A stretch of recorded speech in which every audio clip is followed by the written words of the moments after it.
नमस्कार, मैं पंकज पांडे, देख रहे हैं प्राइम न्यूज और हाजिर उत्तराखंड प्राइम का ये बुलेटिन लेकर बढ़ते हेडलाइंस के साथ खबरों की ओर। कालाडूंगी विधानसभा में प्रदेश के मुख्यमंत्री पुष्कर सिंह धामी का आज पहली बार आगमन हुआ। इस मौके पर मुख्यमंत्री ने विभिन्न कार्य योजनाओं का लोकार्पण और शिलान्यास किया, जिसमें 95 करोड़ की 36 योजनाएं शामिल हैं, जिसमें स्वास्थ्य, सड़क के अलावा पेयजल योजनाएं भी शामिल रही। साथ ही मुख्यमंत्री ने नकल विरोधी कानून को प्रदेश में सख्ती से लागू किए जाने की बात भी कही। इसका नया सूत्रपात करेंगे और जो घोषणाएं की गई हैं वो घोषणाएं यहाँ के लिए नितांत आवश्यक थी और इन घोषणाओं के होने से और जब ये धरातल पर उतरेंगी तो निश्चित रूप से इसका लाभ मिलेगा। और हमारा लक्ष्य है, हमारा संकल्प है कि उत्तराखंड के हर क्षेत्र का विकास हो। और कालाढूंगी क्षेत्र हमारा चूँकि सैनिक बाहुल्य भी है, कृषक बाहुल्य भी है, इस क्षेत्र का समुचित दृष्टि से चाहे पेयजल की व्यवस्थाएँ हों, चाहे सड़कों की हों, चाहे पुलों की हों, बिजली की हों, इन सभी क्षेत्रों में हम काम करेंगे। और ट्यूबवेल स्थापना से लेकर जहाँ पर भी जो काम यूथ पॉलिसी पर आप काम कर रहे हैं, खेल को लेकर खेल विश्वविद्यालय आप बता रहे हैं, क्या लेकर हम लोग चूंकि चाहते हैं कि आने वाले समय में जिस प्रकार से हमारे यहाँ की प्रतिभाएं आज राष्ट्रीय और अंतर्राष्ट्रीय स्तर पर बहुत शानदार प्रदर्शन कर रही हैं। और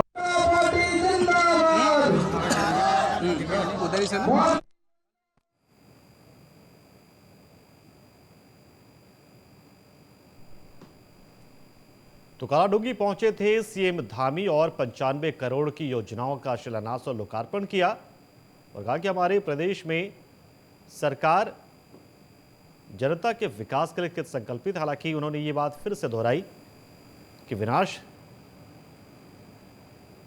के नाम पर विकास हम नहीं करेंगे,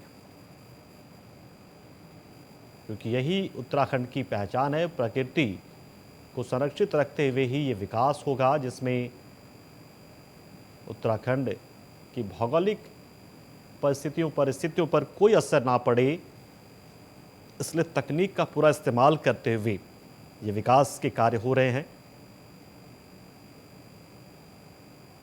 तो 95 करोड़ की योजनाओं में 36 योजनाएं शामिल हैं, जिसमें पेयजल, सड़क निर्माण, स्वास्थ्य से जुड़ी चीज़ें होंगी। इसके अलावा नकल विरोधी कानून को लेकर यहां पर धामी ने एक बार फिर से अपनी बातें रखी और कहा कि ये प्रदेश के लिए एक कलंक की तरह है। बता दें कि बीते दिनों इसको लेकर विपक्ष ने कई बार सरकार पर हमले किया। हालांकि सरकार ने तुरंत इस पर एक्शन भी लिया था और जो आरोपी थे, जो पूरा सिंडिकेट था, उसको तुरंत उसका पर्दाफाश किया गया था और सारे आरोपी आज जेल में हैं। और इसी चिंता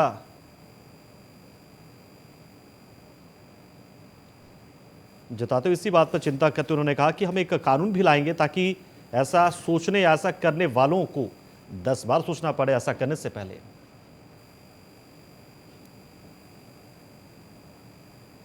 और योग नगरी ऋषिकेश में आज विश्व स्वास्थ्य दिवस मनाया गया। ऋषिकेश वासियों को इस मौके पर पहला एफएम रेडियो की सौगात भी मिल गई। ढालवाला के भारतीय ग्रामोत्थान संस्था से प्रसारण होने वाला पहला FM channel radio Rishikesh 90 FM का उद्घाटन विधानसभा अध्यक्ष रितु खंडूरी भूषण ने फीता काटकर किया। रितु खंडूरी भूषण ने कहा कि रेडियो प्रदेश को दुनिया भर में सुना जा सकता है। रेडियो स्टेशन अपने कार्यक्रमों के माध्यम से समाज में जागरूकता लाएगा और लोगों के दुख दर्द के साथ ही समस्याओं को उजागर भी करेगा।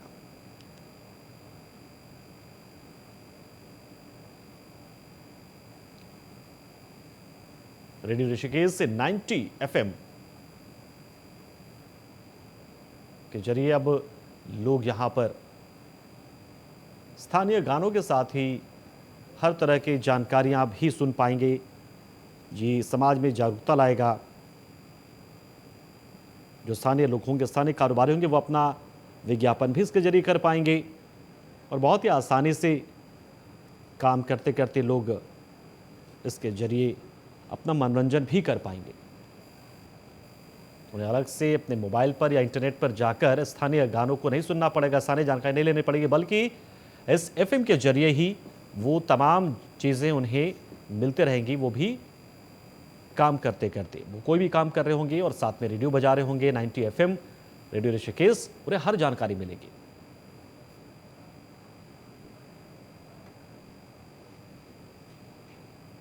तो रितु खंडूरी ने इसका उद्घाटन किया और कहा कि ये एफएम रेडियो ऋषिकेश के लिए एक वरदान की तरह होगा। इसका समाज पर काफ़ी अच्छा असर भी पड़ेगा और ये एक जागरूकता बढ़ाने वाला माध्यम भी बनेगा।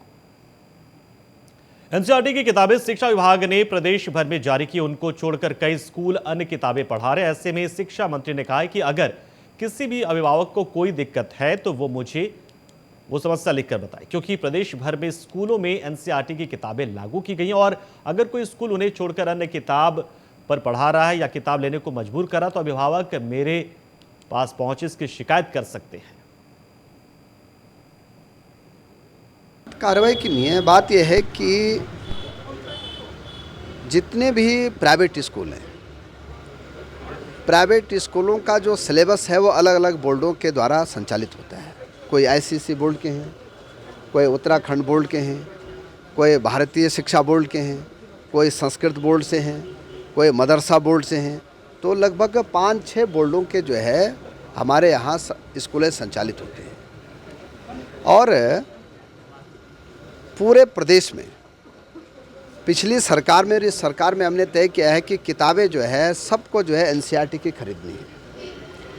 अगर किसी बोर्ड ने अपना सिलेबस चेंज किया है तो भाई वो तो उनके बोर्ड की स्थिति है कि वो सिलेबस चेंज करने का अधिकार उन्हीं को है।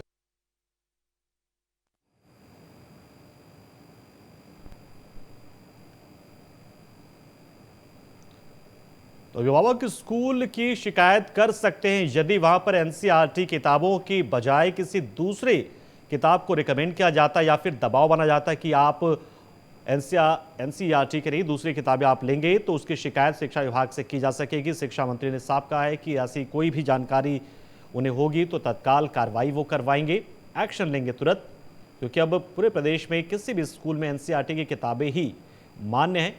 तो ऐसे में कोई भी स्कूल रेफरेंस के तौर पर दूसरी किताबों का इस्तेमाल कर सकता है, लेकिन पाठ्यक्रम में उसे शामिल नहीं किया जा सकता। किसी भी सूरत में एनसीईआरटी की किताबें ही चलेंगी हर स्कूल में, चाहे वो निजी हों सरकारी हों।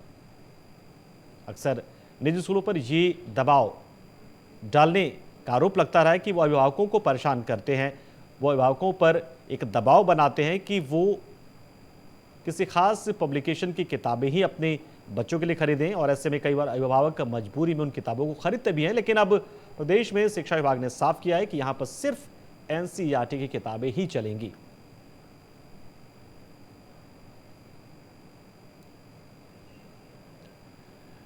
इधर रुड़की के मंडी समिति भगवानपुर में भाजपा नेता मास्टर सत्यपाल सिंह और मंडी समिति के अध्यक्ष राजकुमार कसाना ने प्रेस वार्ता आयोजित की। इस दौरान सत्यपाल सिंह ने कहा कि नगर पंचायत भगवानपुर पूरी तरह से भ्रष्टाचार की भेंट चढ़ चुका है। नगर पंचायत अध्यक्ष प्रतिनिधि सुबोध राकेश ने बड़े भ्रष्टाचार किए हैं, जिसके उनके पास साक्ष्य भी उपलब्ध हैं। साथ ही उन्होंने कहा कि नगर पंचायत चेयरमैन सहती राकेश नाम मात्र के चेयरमैन हैं। नगर पंचायत उनके बेटे सुबोध राकेश चला रहे हैं। नगर पंचायत में जितने भी कार्य कराए जा रहे हैं उनके सभी बोर्ड पर नगर पंचायत अध्यक्ष का नाम ना होकर उनके बेटे सुबोध राकेश का नाम लिखा गया है।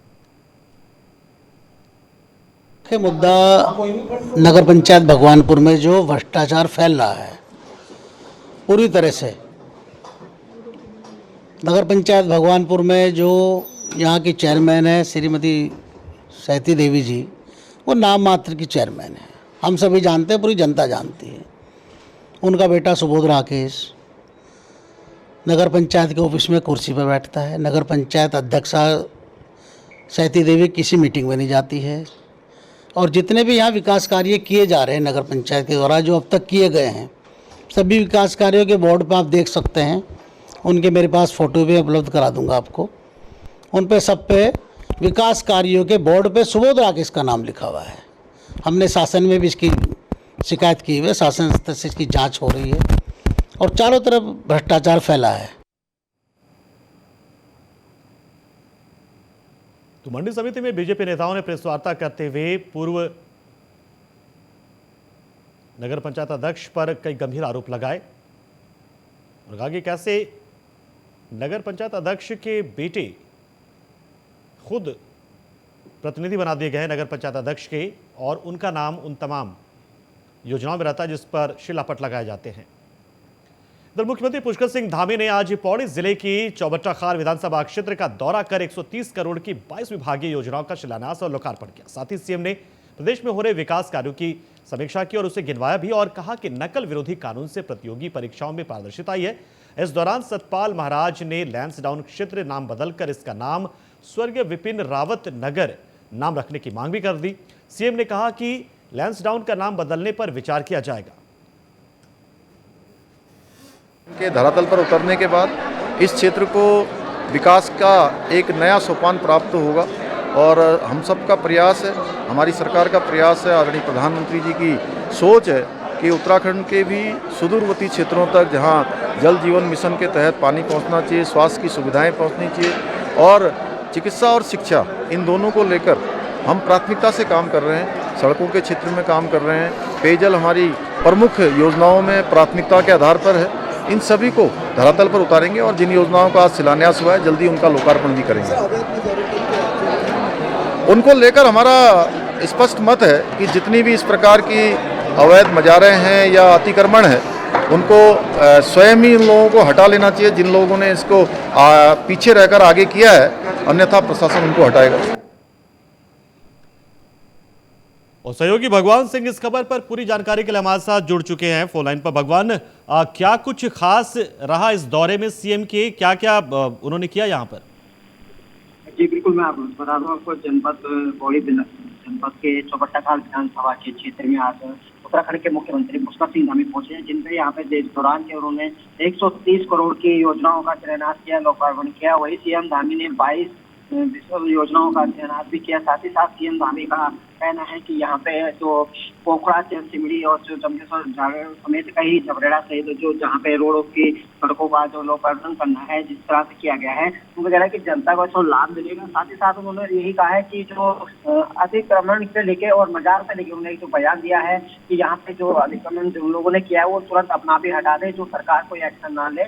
और साथ ही साथ उनका ये भी चैलेंज कर दिया गया है। और उत्तराखंड के पीडब्ल्यूडी मंत्री के क्षेत्र में अगर ना उत्तराखंड के मुख्यमंत्री जी इस तरह से आते हैं, लेकिन एक ही सवाल वहाँ पे जरूर ये होता है कि मंच पे मैं बता दूं आपको, कुछ कार्यकर्ता नाराज भी नजर देखने को मिले, क्योंकि पोखरा ब्लॉक के कुछ कहा जा रहा है कि नाराज है क्योंकि उनकी जो चीजें उन्होंने कहा गया था वो चीजें नहीं हो पाई है। और साथ ही साथ यहाँ पे लोगों का पर्यटन मंत्री से उम्मीदें थी कि सतपुली झील के जो इतना बड़ा जो पर्यटन का जोड़ा जाएगा, लेकिन उसके बारे में भी नहीं कहा गया है। और जो वही लोगों का विपक्ष का कहना है कि उत्तराखंड के मुख्यमंत्री अगर पुष्कर सिंह धामी और चलिए, बिल्कुल बिल्कुल बिल्कुल भगवान, जाहिर सी बात है कि सीएम जब पहुंचते हैं तो ऑब्वियसली वहां पर होता ये है कि लोगों की उम्मीदें बहुत बढ़ जाती हैं और उम्मीद करते हैं लोग कि सीएम उनके मन की बात जाने, उनके मन में जो चल रहा है वो पूरा करें। शुक्रिया आपका भगवान।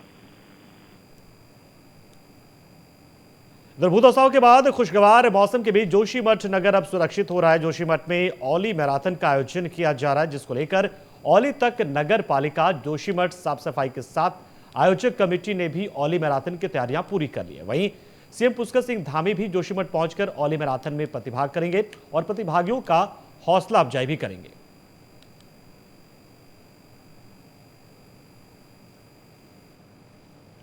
तो देखिए, इस औली मैराथन के जरिए कहीं ना कहीं अब लोगों में जो एक दबाव था, एक तनाव था, उसको खत्म करने की ये कोशिश भी है, जिसमें लोग अब सामान्य दिनचर्या में आ जाए वापस, क्योंकि एक लगातार एक डर, एक खौफ मन में बना हुआ था, तो उससे अब चीजें सामान्य दिशा में बढ़ चली और इसीलिए अब सामान्य दिनों की तरह यहाँ पर औली मैराथन का आयोजन भी होने जा रहा है, जिसमें खुद सीएम रहेंगे और प्रशासन भी इसमें जुट गया है उनकी तैयारियों में।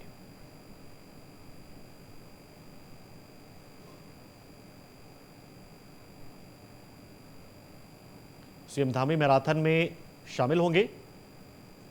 औली मैराथन का आयोजन किया जा रहा है औली में। बता दें आपको कि आइस गेम्स में भी औली एक अलग पहचान अपनी रखता है। यहाँ भी जो विंटर गेम्स होते हैं, आइस गेम्स होते हैं, वो भी यहाँ पर होते हैं।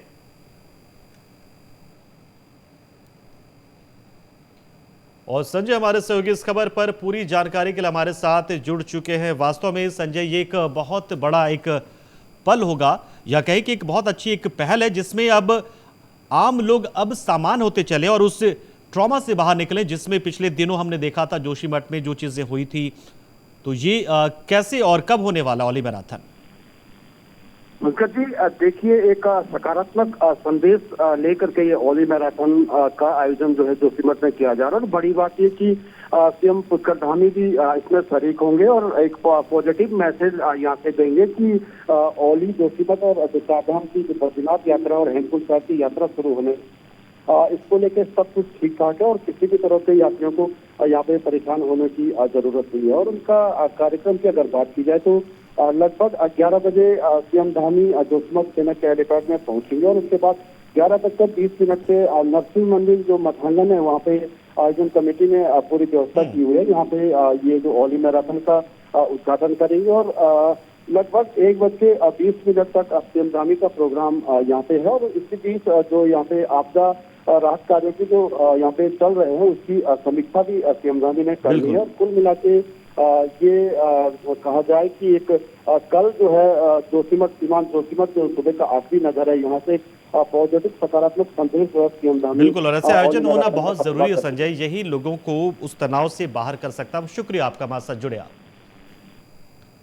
रामनगर में जिप्सी वेलफेयर एसोसिएशन के अध्यक्ष प्रेम सिंह मेहरा और चालकों ने डीएफओ के खिलाफ प्रदर्शन किया और सीताबनी पर्यटन जोन में अनिश्चितकालीन बंद करने का ऐलान कर दिया। इस दौरान प्रेम सिंह मेहरा ने कहा कि आंदोलन के दौरान वन क्षेत्राधिकारी में उनकी मांगे पूरी करने का आश्वासन देते हुए उनका धरना समाप्त करा दिया था, जिसको लेकर गुरुवार को कुछ लोग डीएफओ से मिलने उनके कार्यालय में गए थे, लेकिन डीएफओ ने उनके साथ अभद्रता की। इसी को लेकर सीताबनी पर्यटन जोन को अनिश्चित काल के लिए आज से ही बंद कर दिया जाएगा।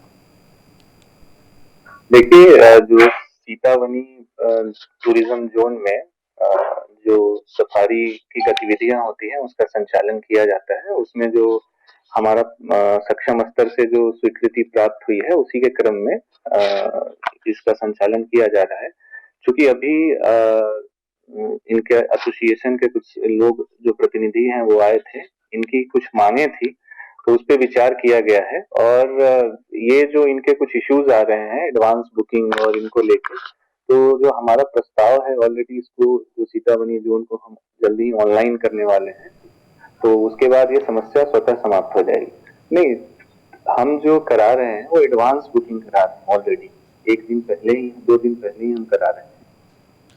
इधर उत्तराखंड अल्पसंख्यक कल्याण और वक्फ विकास निगम देहरादून की ओर से संचालित मुख्यमंत्री हुनर योजना के अंतर्गत प्रशिक्षण कार्यक्रम का उद्घाटन किया गया। हरिद्वार सांसद डॉक्टर रमेश पोखरियाल निशंक और अल्पसंख्यक आयोग के अध्यक्ष डॉक्टर आर.के. जैन ने उद्घाटन करते हुए डोईवाला क्षेत्र के अल्पसंख्यक छात्र छात्राओं को कई योजनाओं की जानकारी भी दी। मुख्यमंत्री हुनर योजना के अंतर्गत कौशल विकास कार्यक्रम जो सरकार द्वारा चलाए जा रहे हैं उसमें कंप्यूटर में टेली प्रशिक्षण के लिए आज ये प्रशिक्षण कार्यक्रम का उद्घाटन समारोह था, जिसमें माननीय सांसद जी यहाँ पर मौजूद रहे और आयोग के जो अध्यक्ष हैं जैन साहब वो मौजूद रहे। आयोग के माननीय के सचिव जो हैं हमारे जगदीश सिंह रावत जी वो उसमें मौजूद रहे और बहुत सारे गणमान्य व्यक्ति इस कार्यक्रम में मौजूद रहे। सम्मान हुआ जिन्होंने डिप्लोमा लिया था उनका। आज उन लोगों का सम्मान किया गया जो सफल उद्यमी हैं, जिन्होंने पहले प्रशिक्षण लिया, प्रशिक्षण लेकर उन्होंने अपना कोई कार्यक्रम शुरू करा और अब वो अपने जो उन्होंने शुरू करा है कारोबार उसमें 10-10, 15-15, 20-20 लोगों को रोजगार भी दे रहे हैं। तो उन लोगों को हमने आज उसमें से सम्मानित करने का कार्य किया। हमारे पास ऐसे हजारों बच्चे यहाँ से पास आउट होकर निकले हैं और जिनकी डोईवाला क्षेत्र में अवैध खनन रोकने के लिए जिला प्रशासन के दिशा निर्देशों पर लाल तप्पड़ जोलीग्रांट क्षेत्र में सघन चेकिंग अभियान चलाया गया, जिसमें 6 बड़ी गाड़ियों को पकड़ा गया और जांच करने पर अवैध खनन सामग्री पाए जाने पर सभी गाड़ियों को सीज कर दिया गया। बता दें आपको कि डोईवाला क्षेत्र के सोंग, सुसवा और जाखन में जिला और तहसील प्रशासन को अवैध खनन की शिकायतें मिली थी, जिसके बाद प्रशासन ने खनन विभाग के अधिकारियों के साथ लेकर अवैध खनन पर कार्रवाई की है।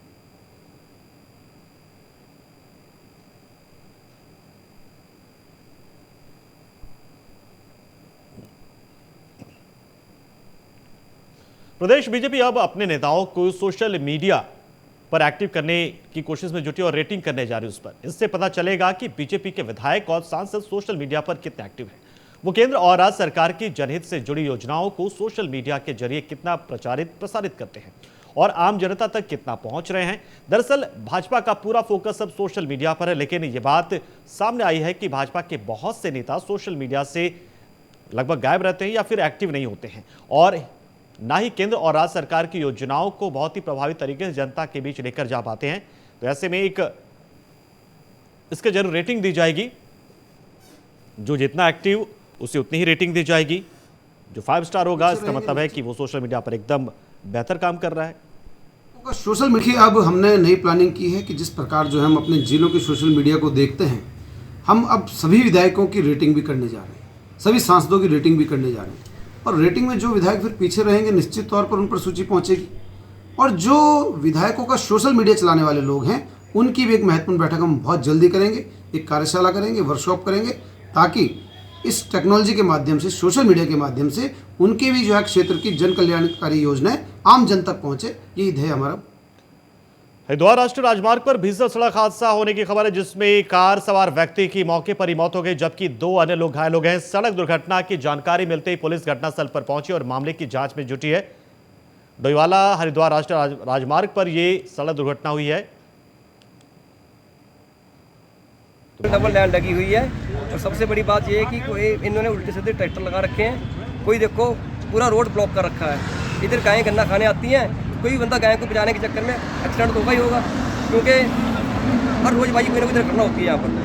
सुबह सुबह मैं भी बहुत मुश्किल से बचा, मैं ट्रक के नीचे आता हूँ पहले आज। ये बहुत ही गलत है गन्ने के ट्रक यहाँ पर। असल को उनको पता नहीं गन्ने ट्रक ऐसे कुछ लाइन से तो लगे, अपने गन्ने का तुम कर रहे हो, अपनी उतने का ट्रक मंगाओ जितने की मिल में खपत हो सके।